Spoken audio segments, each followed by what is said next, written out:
Hello, I'm Steve Hobson, and this film is about my experience of having multiple sclerosis. I was diagnosed in 1992, and in the year 2000 I was registered blind. I can still get around a bit. I have to use 2 white sticks, and I use a dog for confidence.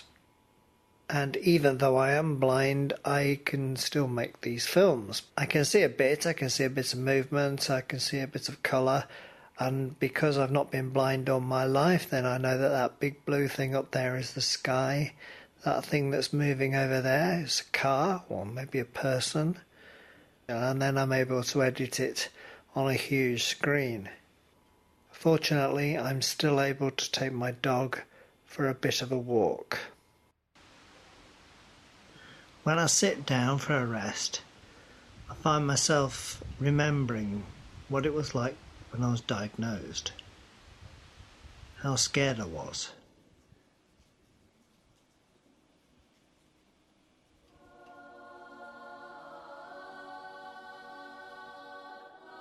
I really thought that within 10 years I would be in a wheelchair. I would have a life of poverty and maybe drugged pain.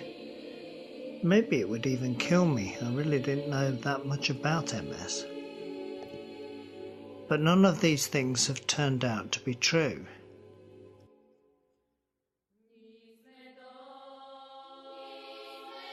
After I got the hateful news, then I thought, okay, well, what do I do now? Because the doctors just seem to abandon me. There isn't anything really they can do to help. So they just say, well, go away and get on with your life, forget about it. But that's easier said than done. So the first thing I did is I went away and read everything I could about MS and about therapies, positive thinking, that sort of thing.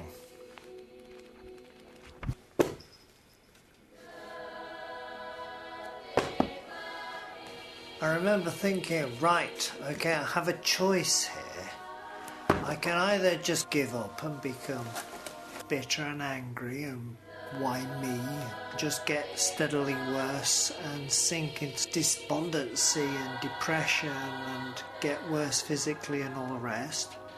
Or I can take things a little bit by the scruff of the neck, try to do something about it, remain cheerful if I possibly could, because I thought I'm going to need my friends, I'm going to need my family, and they're far more likely to stay my friends if I'm nice to be around rather than if I'm constantly groaning and moaning and whinging.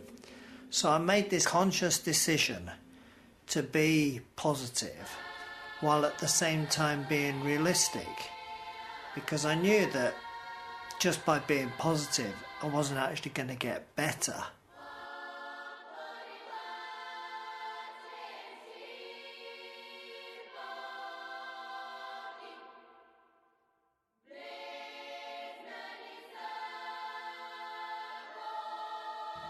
Thinking back to my diagnosis, it seems a really intense and strange time.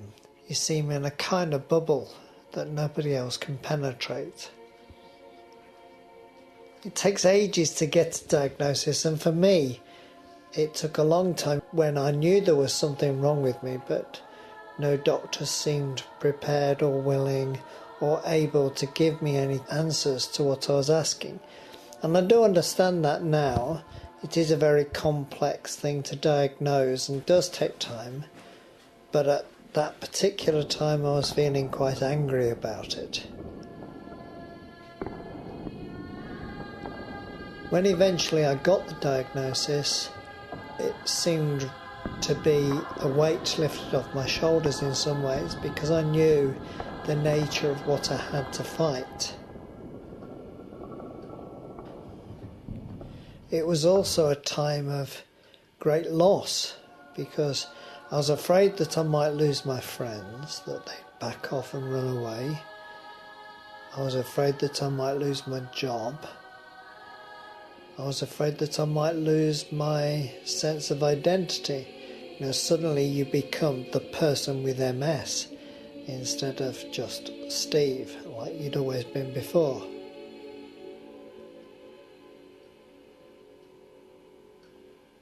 I did and still do try to avoid negative thinking, concentrate on what I can do rather than what I can't do. And it doesn't matter how positive you are, you're not going to fly, but people who can't fly don't think of themselves disabled. So I decided that because I couldn't run or dance or whatever, then that wasn't because I was disabled, it was just because that was something I didn't do.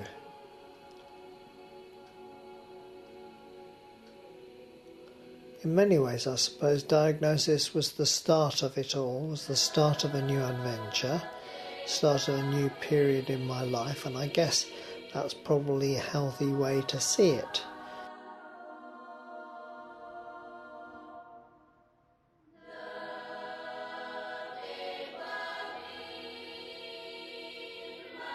Of course, it's not always been positivity and happiness.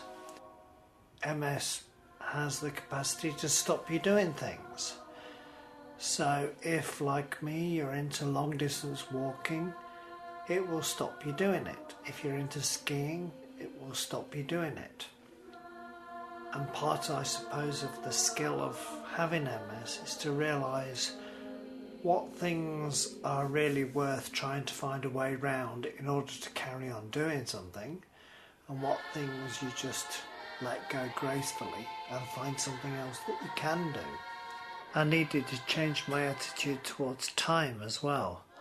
It's not an inexhaustible resource. There are still lots of things that I found I could do. I could look at the flowers, and if I couldn't see them, I could delicately touch them or smell them. I could feel the smoothness of a split log. I could appreciate the touch of a hand. I could smell the new mown grass or the damp earth. I could hear music, and I could hear the sound of rain on the window. I could taste the explosions in my mouth when I eat an olive or an anchovy. What I basically got was a choice with this MS. I could either be miserable with it, or I get on with life and try to be happy. It's a lot more fun being happy than miserable.